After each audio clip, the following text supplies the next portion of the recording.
Hi folks, and welcome back once again to Home Build Happiness. My name is Ron, and if you're watching this video, you might feel the same way I do about it, which is this isn't really something I'm looking forward to. And you might be feeling the same way if you've went to use your diesel heater and you've got an error code and it doesn't start. Now for us, I think I know what the problem's going to be. I'm gonna link a video up here. This is when we actually installed this diesel heater. We were in North Carolina. Elevation was right around 2,000 feet. The unit was working perfectly. It was out of the box, tuned exactly as it needed to be. Now we are out here on our off-grid homestead, and we are at a little over 5,500 feet. And you know, you should really reset these things. You should calibrate them for elevation, but if it ain't broke, let's not fix it, right? So I didn't. And also, being out here in the desert, it only gets cold at night to where we need the heater every once in a blue moon, so I have not even been using it all that much. But the little bit I've used it was enough to soot it up pretty bad. We're gonna have to dig into it, clean out some of that carbon, and it's my first time, probably yours too. Follow me along for the ride. Let's see what we can learn. So, as you can see, we are just full of carbon here. So we got a 5K unit here. The first thing we're gonna do, I've already disconnected power to this unit. We're gonna go ahead and just work on taking this ductwork off. I'm going to disconnect the power harness from it, and then we're just going to unbolt it from the floor here, pull it out. Ideally, you would have already taken your intake and exhaust hoses off, just because of where this is located and it's underneath this trailer. A lot of sand, we're in rattlesnake country, so I'm just going to pull the unit up, disconnect those items, and then we'll just put something flat over the floor, and then move to disassembling our unit.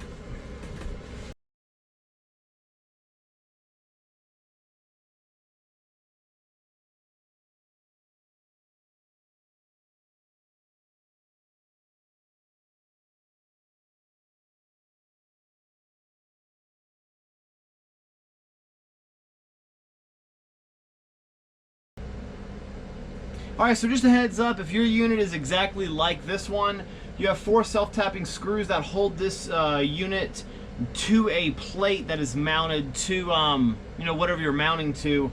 Those are 8mm. The actual ones that attach that plate to the unit are going to be 10mm. We're all hooked up. Depending on your configuration, you may or may not have to unplug your fuel pump. I'm going to take this Allen key out just to pull this motherboard off, set it aside. And then we should be able to persuade this heating unit to come right out of this case. That is the goal. So we're going to give it a shot.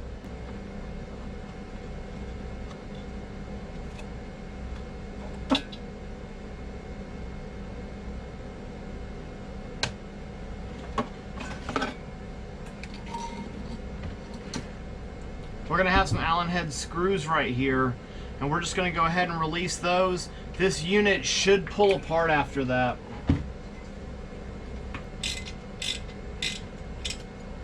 And I can already see this piece starting to separate, which is good. That means that there's a good chance we're not going to destroy this gasket.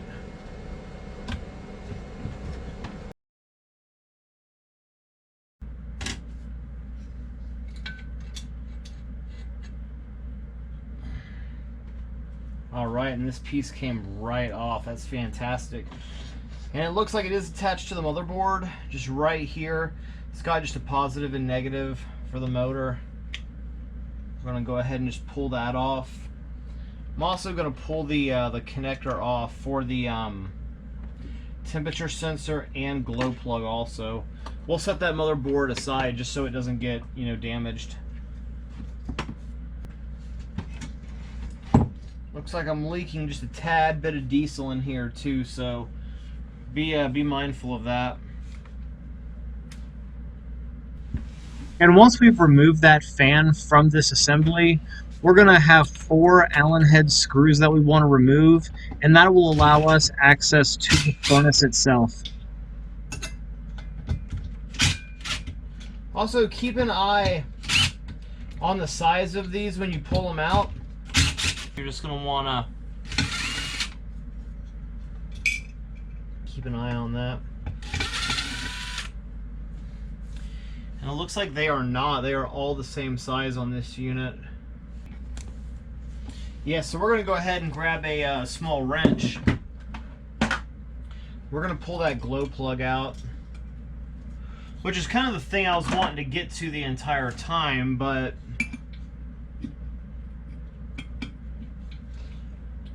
hey, since we're in here, we might as well go all the way, right?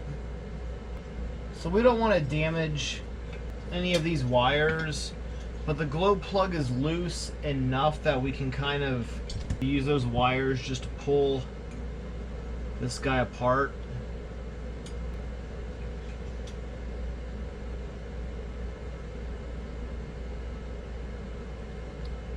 There we go, there's our glow plug right there.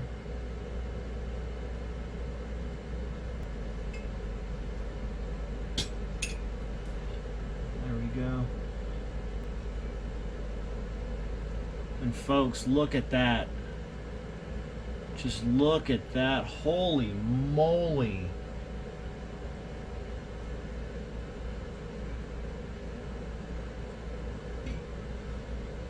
I'm actually going to sit this guy right back inside.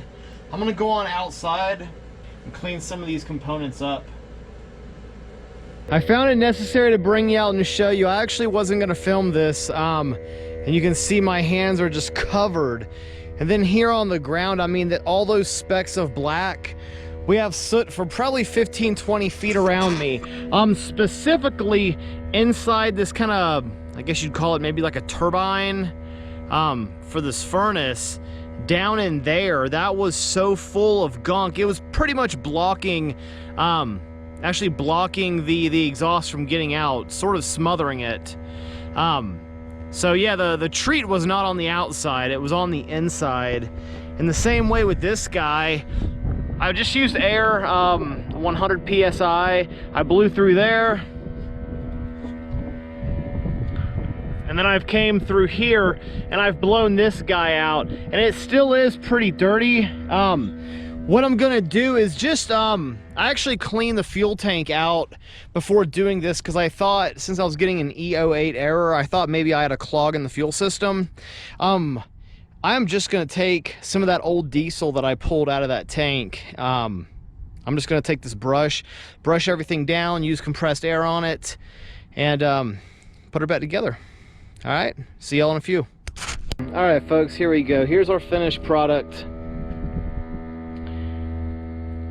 And all we did was use just a little bit of diesel. I don't know if you can see down in there, but got that nice and clean. Same thing with this unit here. You can see down there to the back. I mean, this was literally like you could not see to the back of this, to a point that I'm sure it was obstructing airflow. And you know, this right here was just as bad. It was just so full of soot. All we did was use a spray bottle filled with some diesel, just old diesel, and just a brush. That's really it. Kind of out here where we are, we don't have the luxury of a bunch of fancy chemicals, so diesel's kind of all-purpose cleaner out here on the homestead. So let's go back inside that glow plug. I'm not gonna bring it out and clean it. I'm just gonna, you know, maybe use some alcohol and like a paper towel. I might find something abrasive in there that I can just rub up against it to pull the soot off, and then we'll put it back together, see what we can do. All right, so we're back here again, reassembling our unit. So where this meets up inside of this unit, one thing I have not mentioned, that there is a gasket in there.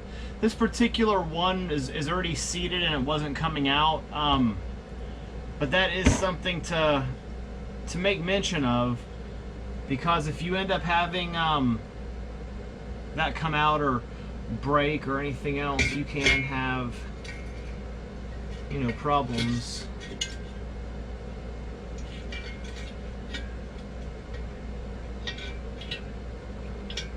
Okay. And also right here on this unit, it'll be stamped. It'll tell you 5 kilowatt. It's also got the year of manufacture on it. I know a lot of folks buy 8 kilowatt units, and it's my understanding that 8 really isn't 8. It's actually a rebranded 5. You might be able to distinguish with that stamp on your unit. I'm really not sure. This is my first unit, so. Here's our glow plug. It really doesn't look all that bad, to be honest with you. Let me see if I've got a little bit of sandpaper in here. You know what, guys? I've only got my impact, but I do have this abrasive wheel here that will go into an anchor like this has. So I'm just gonna run it over that a few times. Just clean it off that way.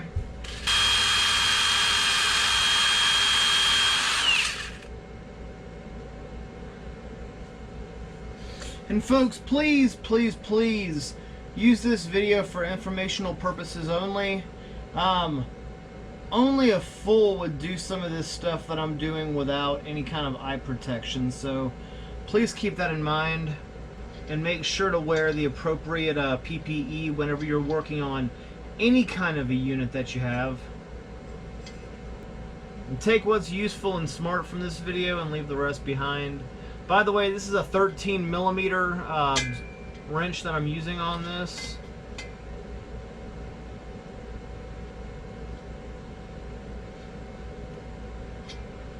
All right.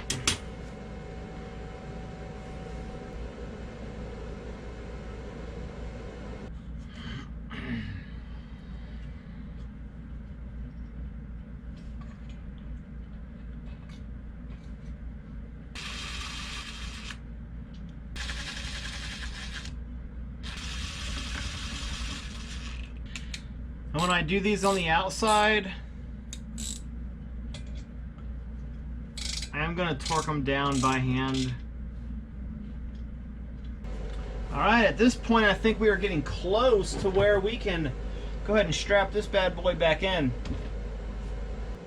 And when you're putting this back together, you don't got to mark cables. You've got one that's 2 prongs, 3 prongs, and 4 prongs. You really can't mess it up.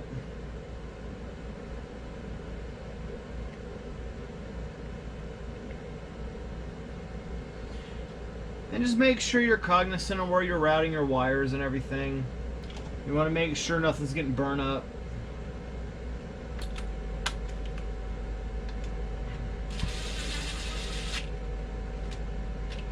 Once you get everything back together, just give everything a nice spin. You want to make sure that motor, that fan motor, isn't rubbing anything.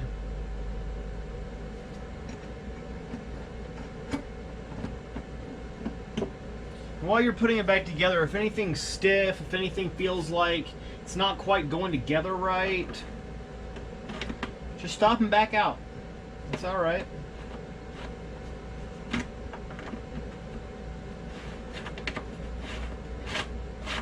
We're doing this to try to save it, not not do it in. I am ignorant when it comes to some of the password protected settings. I know that I can change minimum fuel trim, maximum fuel trim, fan speed. I do not know how all of those correlate into how this unit automatically senses elevation and how it may automatically adjust depending on that. So if you know, comment below. Let me know. All right, let's go ahead and we'll crank the unit on. I'm gonna go ahead and adjust this right here just so that I can take a look at the voltage. As soon as the pump kicks on, we're gonna go outside and take a look at the exhaust. Now mind you, we still have some wet diesel in there from when we were cleaning it, so if it does smoke, I'm not concerned off the bat. If it does smoke after using this unit for a little while, then I will be concerned.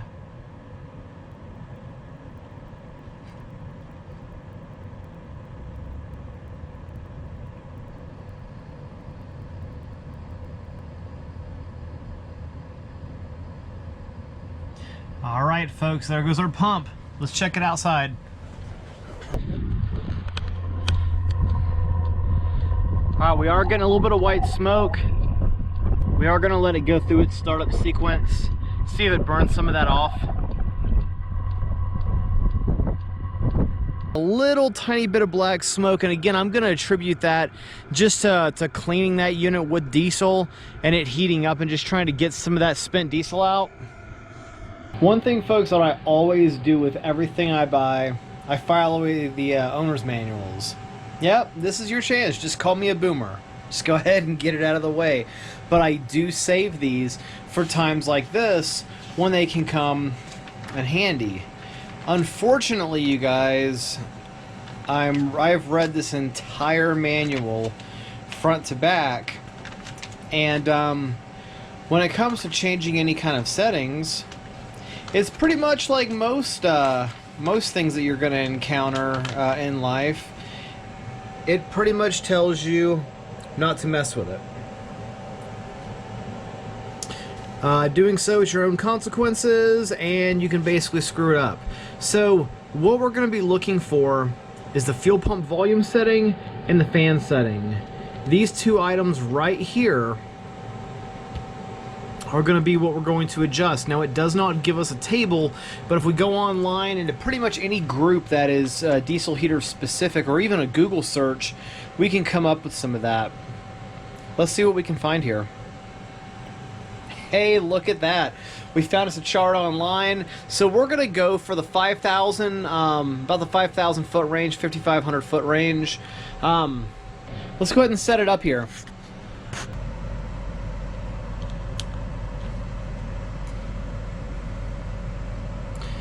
I'm just going to do it now because if I don't, it's going to bug me. Believe me.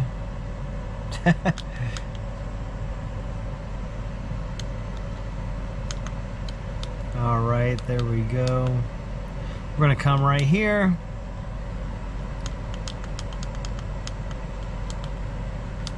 This needs to go to 1688, I believe.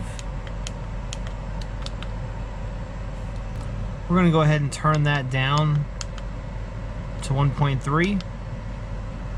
I'm going to turn this guy down to 4. That is correct. And 4,500 is correct.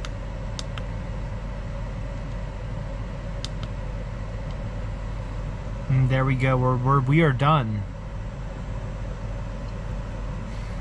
All right, everybody, we're at the end of the road here, where we've crossed the finish line. What did we find out? Well, first thing we found out is these heaters can get very, very, very filthy on the inside of them. Number two, they're really not that hard to clean out and disassemble. You just got to be patient. You know, you just got to take your time with everything. There's not a whole lot there you can screw up as long as you're just gentle with everything that you're working with and you're not breaking any tabs off the connectors, damaging any wires, things like that. Number three, that instruction manual does not give you everything you need to know, but we were able to reach out on the internet and find some tools to help us fine-tune these fuel settings to get this thing to where we're probably going to get through a winter with it without having to do this again, and that's awesome. And folks, if you've watched this video, if you've gotten something out of it, if you're able to now go and rebuild your own diesel heater based on the information that you've learned in this video, go ahead and give it a like. And you know, being out here on the homestead, I will tell you folks that we've got to be creative about a lot of stuff that we do out here, and every time we come up with something, we shoot a video of it. That's exactly what today's video was. Just an example of I woke up a little chilly, the heater wasn't on, we had an error, we had to fix it. You all came along for the ride. And if you subscribe to the channel, every single time that we do come out with new content, you'll be alerted of it. You can also check us out at homebuildhappiness.com, where we have a blog that we take these videos and we provide a little bit more in-depth information into them. If you're looking for a little bit more information that may not have been covered here, I'll put a link to that up in the description. You can check us out over there. I hope you'll continue to follow us down our journey. We'll see you in the next video. Bye, everybody.